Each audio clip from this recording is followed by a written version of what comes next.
So we go from Australia to Louisiana. Giddy up. Okay, guys, I've always wanted you to be my cold open. You were once. Sirmon, you're the better looking of the two we know, so I don't know what's going on here. Now, just kidding, Belly. But let's talk about the facial hair. Right? Before he answers as to what's going on with it, what do you think of it? I think he looks like an outlaw. An outlaw? A gunslinger, you know what I mean? Just a natural-born killer. Wow. Yeah. So, okay, Bellamy, first time I've seen you with that facial I only hair. killed ducks. You only killed and ducks? Geese. And frogs. Yeah, we were just talking about that frogging video the other day. I played it for my class in Miami Law School, and they loved it. They actually thought you had some good Q score appeal, to be honest with you. So, go be something like an actor or something someday with that. Think so? I think you can do it. I think I'll stick to the rice fields and just catch frogs. Catch frogs? Okay. Austin approves over there. But, okay, so what's with this? I don't really know. You just woke up Just one day letting and it fly. said, yeah? Yeah. Because most people during COVID, they let the facial hair grow, and then afterward, we're all like shaved it off and everything. Yeah.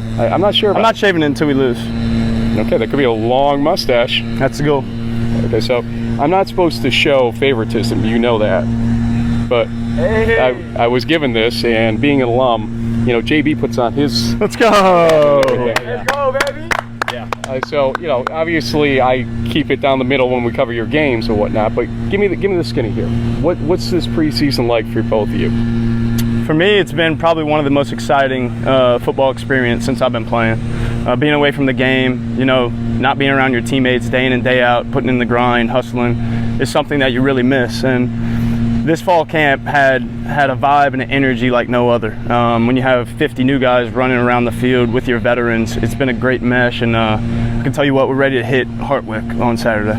And that's a scrimmage. This will be debuting after that, but nonetheless, the Hartwick scrimmage coming up. Sirmon, what about for you? Because, come on, a man of your stature, what are you, like the fourth or something like that? Will Sirmon the fourth. Correct. I'm the second. I can't even imagine having that kind of lineage.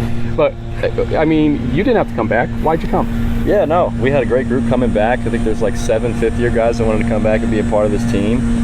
Missing out on last year, we thought we could get a lot done and go pretty far last year, but we knew we could do it again if we all came back. And we have a lot of youngsters who are very promising. Like Will said, it's very exciting and also kind of nerve-wracking because we have 2 whole classes of guys who've never played a snap on this field. But everybody's ready to get after it, and we're excited to go for Hartwick on Saturday. So I saw Coach Bierman on my way in. He's got more gray hair than I remember from a couple of years ago. What player or players do you think are most responsible for the gray hair on Union? Andre Ross Jr. Yeah, definitely. Colin Lama. Yeah, no, I agree. So we got one offense, one defense at least. Yeah. Okay. You don't think and Austin St. Pierre. Well, Westfield in the house. He hits people a little too hard sometimes, and Coach Barron, he has spaz attack. Oh, during practice you're talking? No, on Saturday, on game day. You're not responsible for any of those gray hairs? I'd like to say I was at one point, but now I think I'm helping him go away a little bit. I don't buy it. It's hit or miss. Sirmon's like the choir boy, isn't he? Yeah. He's a rule follower. What's wrong with that? I'm a lawyer. I appreciate that. Listen, guys, have a great season. I'm going to see you along the way. Keep up the success, okay? Yes, you will. Thanks. And by the way, you're watching season 14. I'll be in the huddle. Yes, sir. Hey.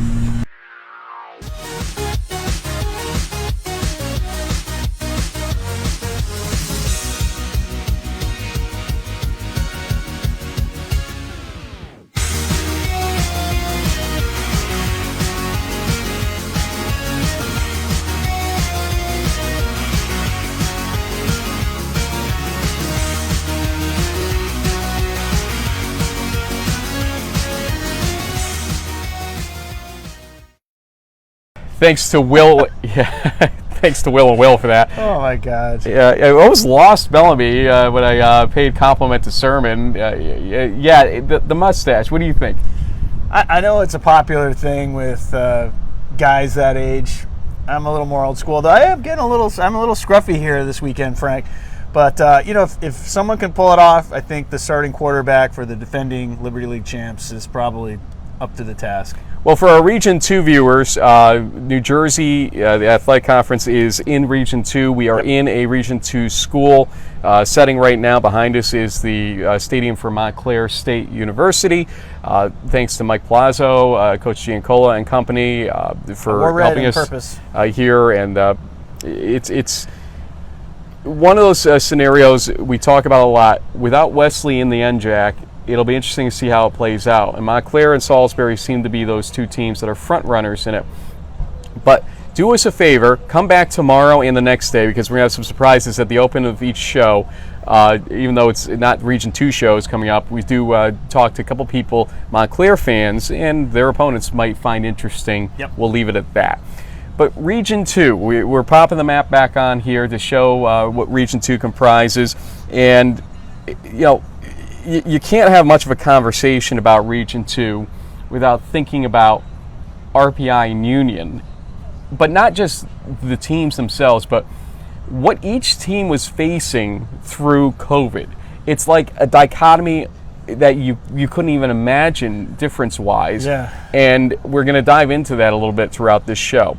But much like the last time we got together, we want to show you the teams that are in Region 2 that were ranked for us, including Union, Brockport, Salisbury, etc. Muhlenberg, There you go, which Muhlenberg. is interesting because in the past, the Centennial Conference, which is very similar to the Liberty League as far as the types of schools and academics and sports is concerned, is now in Region 2. Yeah, so Pennsylvania. I keep saying Jersey and New York, but Pennsylvania as well now. And as we all remember, the Mules, coached by our good friend Nate Milne down there, is they were the best team from the East, because I'll include Pennsylvania in that. And so they made it to the Final Four in 2019, and they were picked to win the Centennial again. And yet, not so many top 10 looks for them in the preseason. There's some graduations on defense and so on. So we'll see. So one of the things that we want to point out, and we just kind of led to it, as we look at key Week 1 games now on the screen, and we'll flip to key Week 2 games as I say this, the New York rules showed us at their best/worst. Best and worst, yeah. Just how different schools were going to be approaching or being forced to approach COVID. More than the latter, yeah. In a lot of cases, we had no games. In almost every case, we had basically Utica and Alfred play 2 games, home and home, and that was it for New York. Yeah. And so we're talking about a region here. We did have the NJAC play some games, and that was about it.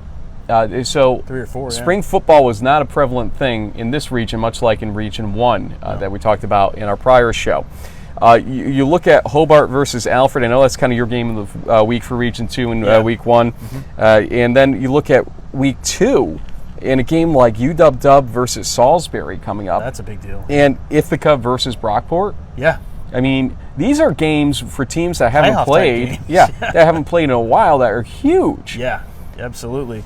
Especially because they are technically out of conference games, and a loss in either one of those games, could put you at some risk from a Pool C perspective if you don't win your conference. Now, obviously, all those teams we rattled off are mostly favorites. We haven't seen a Liberty League poll as of yet, but I did see Ithaca was receiving votes in the D3Football.com poll. We didn't have them in our top 25, but they're right up there. So I'll tell you one common theme, though, we're seeing here. Remember the old days we used to pick on RPI's out-of-conference schedule on the message boards and whatnot as being weak? They start out with Montclair State in Week 1 at RPI and Stevenson. Jeez. And yet there's a school that, when you think about it, has had no ability to practice, have to work out off campus because the facilities aren't open. I couldn't even go on campus for these interviews. They had to be done just off campus. So, I mean, it's to that point over there. I mean, outside we were able to conduct them, thankfully, without the masks on, but it's an interesting dichotomy. First, let's go to Union, since we did in this order. Union's got some interesting games off the bat as well. Yep. maybe a little bit easier tone in their schedule, but remember, this all builds up to that RPI. You don't want to give Union anybody game. some bulletin board material. Frank. No, Come on. well, I don't think anybody's going to disagree, but Morrisville State is obviously an interesting game early on for them. Yes. So, don't take your eyes off that game. Yep. But Union, we had Tim Driscoll, who is a very tall offensive lineman, he said. And Tim, at 6'7", and I discussed the upcoming season and what spring football or what they were able to do with their practices really meant to the Fighting Dutchman. I stand next to you and I wonder what I did wrong growing up in terms of what I didn't eat or something. 6'7", is that accurate? Yeah. And a force to be reckoned with, as folks know across the nation right now. First, the personal accolades have to feel good coming into the season, especially with the year off and everything. But tell me what it felt like not getting to play last year for Union. It was definitely really tough, waking up on a Saturday morning in the fall, pretty much nothing to do. It was just, it was kind of upsetting. But, I think a lot of guys on our team, we found other things to focus on. We got in the weight room and, we focused on that. We focused on getting better in whatever ways we could. And we made the most of the time that we had, off pretty much. And, it was obviously tough, but we got through it and we got better. And, we're here and we're ready to play a season. In the other portion of this regional show we're doing, we're going to be talking to RPI players who didn't really get much of an opportunity to do on-field stuff the way you guys did in the spring. Do you think it makes a difference? Do you think it will make some sort of difference coming into the fall? We know some teams play games, obviously, but then there's that kind of in-between that you guys fell under, and then there's RPI schools that didn't do anything at all. What you guys did, do you think it matters in this fall season? I think it definitely helps, to play in the spring. But, at the end of the day, it's all about us putting everything together right now and getting better every day, focusing on, the present and just, coming out and putting in the work every day in practice to, get our guys together and be ready to play come week one and the weeks after that. So, we're just focusing on, what we can do, not, whether or not we've done more than this team or that team. We're just kind of trying to, worry about what we can worry about, get better every day, and just go from there. Speaking about the present, there's a couple of guys, actually several guys who are seniors that could have said goodbye to this program are coming back, including a guy that's watching us right now, Will Bellamy, your quarterback that you're pretty much going to have to protect. He expects a lot out of you guys on the offensive line. I've heard him, I've seen him. Yep. Tell me about the relationship you have with him and what it means in terms of having that kind of coalesced offense in terms of going to that 10-0 season you had last time and trying for again here. Yeah. I mean, Will's the best. We've been playing together for a few years now, and us, the offensive line, and him, we have a great chemistry, and there's no one else I'd rather protect. So you know how it works here. We're gonna give you the chance for any shout outs, but I have one other question. I was thinking to do that for you. Let's look at the schedule, okay? I know we all do the one game ahead type of thing, but is there anything on this schedule that's jumping out at you as a game that you absolutely are salivating for in the future? Right now we're just focused on Morrisville State because that's our next game. But obviously Dutchman Shoes game, that's always our biggest game, regardless. So I think that's another one that we are definitely looking forward to playing. But Morrisville State is pretty much all that's on our mind right now. They didn't think I could see them putting the X's up when I asked the question, as if it was a trap question over there. But nonetheless, Morrisville State it is.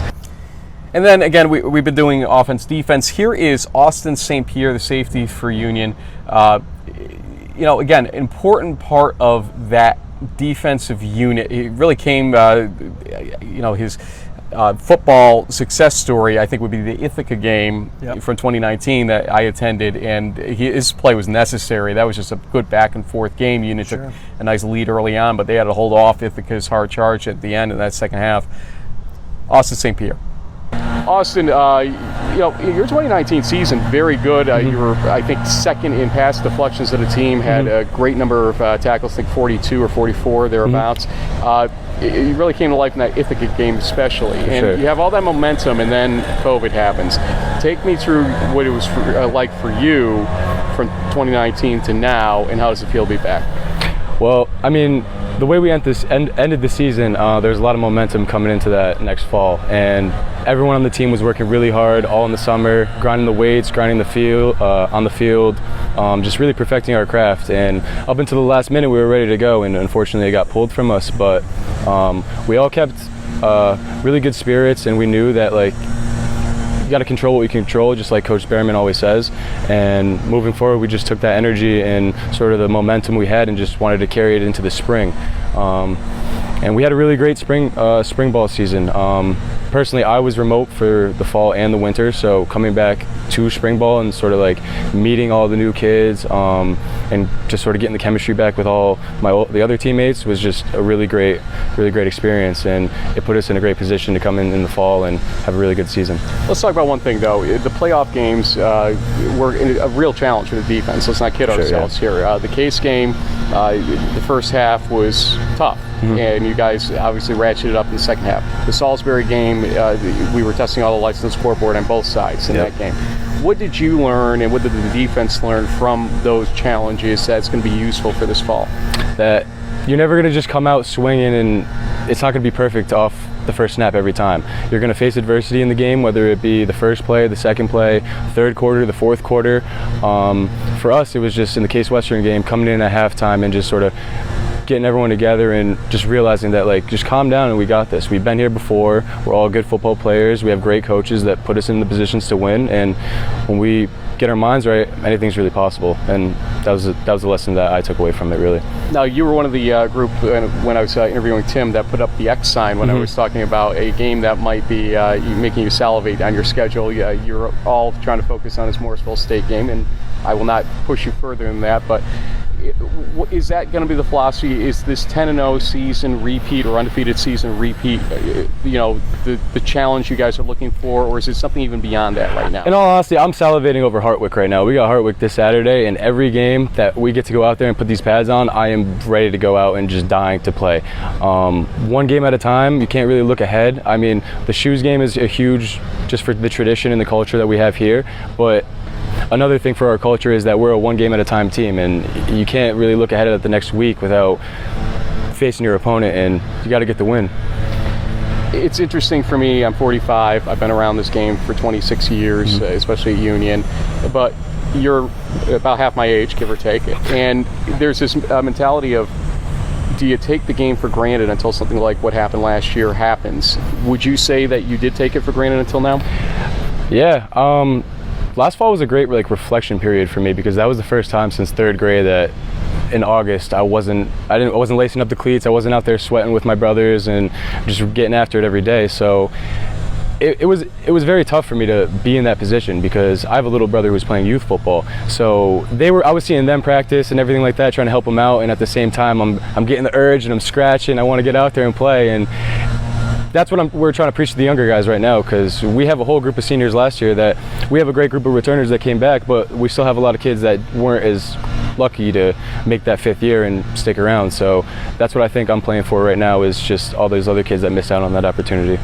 So there's Union, and again, the tone there was they had the ability to practice in the spring. They took advantage of that, and they have some good insight into the rule changes that have come from that. Then there's RPI. As we said in kind of the intro to this segment of this show, things are different. And we have an old favorite, senior quarterback, George Marinopoulos, who joined me. And, you can tell they want to get back out there. They want this season to start, because they haven't had much great, activity to look forward to at RPI. And that could play either really strong for them or could be, a conditioning issue, etc. I think it's going to actually be beneficial in terms of the rallying call. I just hope that we don't have conditioning issues across the country. Feeling a little Rocky IV in this one, Frank? Yeah, a little bit. Running up the snowbanks. I think so. And lifting the logs. Knowing George, I'm not sure he went to that extent, but I'm sure he's ready for what's in front of him, as you'll see here. George feels like old times to a certain degree, getting to interview you, but last time I interviewed you was actually on the show via a video conference, and then before that was inside the stadium area, the athletic facility, before a playoff game. This time we're outside. a little bit different. The feeling around RPI is a little bit different than other schools. But from talking with Coach, it seems like the team has been making do as best they can with the restrictions that are still in place here. Kind of walk us through what the team is feeling as a leader right now, what you're seeing from this team, and especially with the guys that chose to come back that could have just said, we graduated, we're done. Yep, absolutely. We're just super happy to be back playing football with each other. Been a long time coming for us. Obviously, a bunch of us decided to extend college and come back for another year, and we've just been enjoying every minute of it pretty much. So this is what we wanted when we all decided to come back. And I know the guys that had the year off, had to pause for a little bit. Everybody's just been fired up to come back, so it's been awesome to see everyone.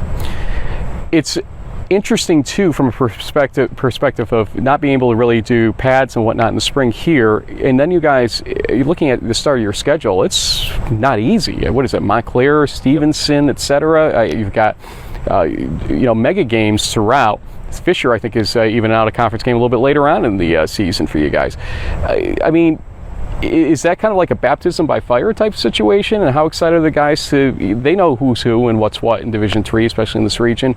What is the feeling about that? I'm just excited to compete against some great teams coming up. Couldn't play in the spring, couldn't pad up. We were still working, and we know that. Working together as a group, doing that sort of thing. So we're excited for whoever comes up on our schedule, and we'll be ready to go for it. Let's talk about your own story. You could have opted to graduate, leave. I think you're in the business program here.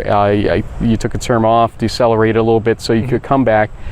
Why? What did you have left to prove after the success that you've had here? It's nothing to prove. It's just the guys in the program that we have here. You can't get enough of it. Didn't have the best taste in our mouths at the end of last season 2 years ago, so definitely wanted to come back, work together with these guys with the program, and just it's a blessing to be here with everybody, and we have a blast doing it, and not something I wanted to miss out on.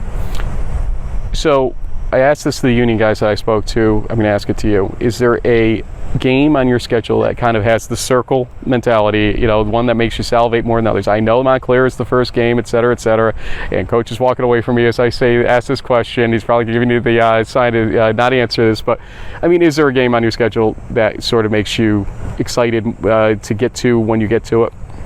We haven't played football in 2 years now. All 10 of them are circled. We're super excited to have the opportunity to be out there and play, and that's what we're focused on. What's next for you? I mean, this whole deceleration situation and, slow play, you could probably technically graduate in January, I'm going to assume. Yep. What is next for you?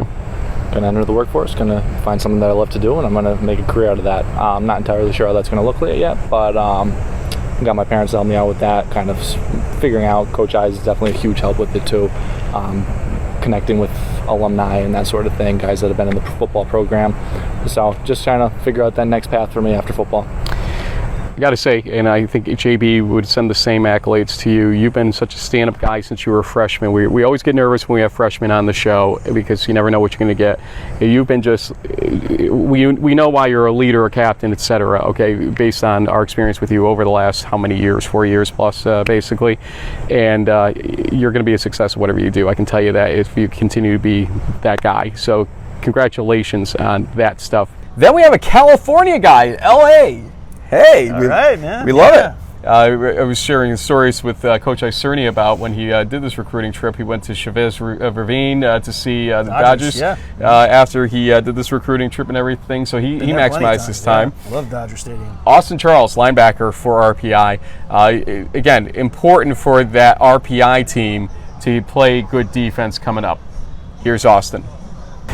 Austin, it's been an interesting ride. We've talked with George about some of that, but let's talk about it from the defensive perspective. The guys that came back, what you guys have been through, not being able to do a true spring practice like a lot of other schools. Was there a little jealousy involved during the spring from watching other schools, even getting to play games and you guys couldn't? And what has that done to motivate you guys for this fall? Yeah, I mean, for sure, you can kind of see and think like we wish we could be out there right now, but we can't really think about other people. You know, we really focus on us doing the best we can do to be the best of our versions of ourselves. You know, so it took a lot of us older guys to kind of get these younger guys back up to speed that didn't necessarily have the experiences that some of us might have had in the past. But I think we're getting everything rolling well. Doing the best we can, both mentally, physically, everything that's possible. So I always laugh when you would say older guys, and I'm here at 45 years old. Anyway, we'll just go past that. You have a fat front of the schedule, as we call it, and then the league schedule. I know Montclair is first and foremost, but it's got to be interesting looking at that schedule from your perspective. You've been here long enough, you know who's who. Just kind of give us that feeling of that you have, or the defense has about just the pathway this season could take. What is the goal ultimately for this team? I mean, the goal is always win a national championship, win a league championship, win the shoes, win every trophy game we have, you know, so do the best we can, but we can't look that far ahead. You look that far ahead, you're going to stumble on game one. So right now we're all locked in on Montclair State. Coach Iserni is over here. We'll ask him not to listen to this one, but we've been talking with him throughout this last year, and while frustrating at times it can be in terms of COVID for all schools, not just here at RPI, he's been really, it seems like, a cohesive force to keep you guys together, even despite some of the things that were handed down from the school. Tell us about his importance in keeping this team together during this time. Yeah, for sure. I mean, he's done his best job that he can possibly to keep everybody together, whether that be just kind of checking on guys, seeing how we're doing, both in classrooms, just football, working out, everything. And that kind of what he has done is passed down to the whole team. I feel like this whole experience, you know, us not being able to play has brought us closer together, made us stronger bond unit of the team.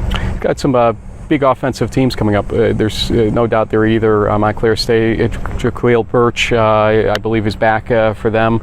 At least that's what he told us. We'll assume he is. Stevenson, historically a good offensive team. I mean, for you, and seeing that the sophomores don't have much experience and the freshmen don't have much experience coming in, and the juniors hopefully were listening and you know, we have the experience, the ones that didn't get to play, let's say, right out of the box. For seniors like you, what is the importance of sort of the leadership and teaching role right now, especially with those two offenses that I just highlighted? I mean, it's huge, you know, just to pass down kind of what we've learned both off of playing, just seeing different things. But I think that we have a great senior leadership, great core to be able to talk to these young guys, make sure that they're learning what they need to learn, as well as asking the questions they need to ask, you know, so we answer anything they want to know. We were joking yesterday when I was over at Springfield that this is kind of the purest form of football, because how much game film do you get to watch right now? There's just nothing out there except for 2 years ago. How do you prep for a team like Montclair coming up? I mean, we look at kind of the past, what we have, but it's really kind of, you got to go out there and make plays. At the end of the day, that's what football is, so do the best we can with what we have. I get some music in the background here. They're prepping up for a scrimmage here this Saturday and at Montclair. But RPI Union, you got to feel for the RPI guys. This is a story that even local media has picked up on. Not even getting fans from off campus in their stands. 6 home games too. It's a shame. But I feel like if you go and complain to the right people right now and bring up the idea of science. What a concept. That outdoors with social distancing, you can play and have fans, etc. You've got to hope that, you know, cooler heads will prevail and they will reassess that situation. But what they've been through already is quite a story. Yeah, absolutely. And, you know, it's one of those things where certain schools have taken much more harsh measures in trying to lock and shut things down. You know, I think we're far enough away from all of that from last summer that we should know better. But, you know, ultimately there's going to be a change in administration at RPI. Maybe things will change for the better there. We'll see. Let's hope so. In Union, though, like I said, maximizing their opportunities. You look at that Week 11 game that's going to be coming up between them. There's a lot of football to be played between now and then. Yeah. I'm wondering if we're going to have a possible undefeated team, and it could be either one of those teams. But if RPI goes undefeated to that game, think of what they had to do it with their out-of-conference schedule. It's pretty incredible. Yep. Looking again at big Week 1, Week 2 games here in Region 2. We've kind of circled things already on it. But Region 2, this could be a region that actually benefits, I think, from the new regional structure in terms of factoring out the MAC. Yep. That might help Region 2 get some better exposure right off the top. We'll see what happens with that down the line. We've lost Wesley. Our friends at Wesley that still reach out to us, we miss you guys, and we wish it wasn't so, but good luck to the players wherever they've went, including Mayor Vessels, who's at Del Val, and others who've gone to Delaware State and other schools. William Patterson, I think, was a big recipient too. So they'll be the better for that.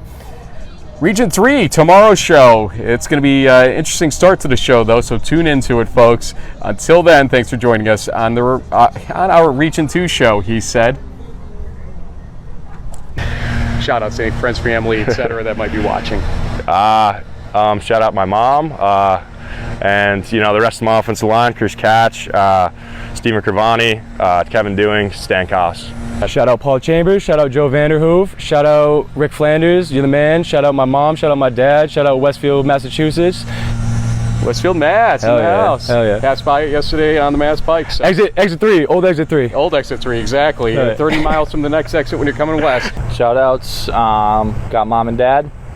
Love you guys always. Got my sister Christina, got to throw her in there too. Hey, Christina. So, yeah, just got the 3 of them for the shout outs today. For sure, I'd like to say hello to my mom, my dad, everybody back home in LA, everybody back home in Texas. I love y'all. We're doing what we can.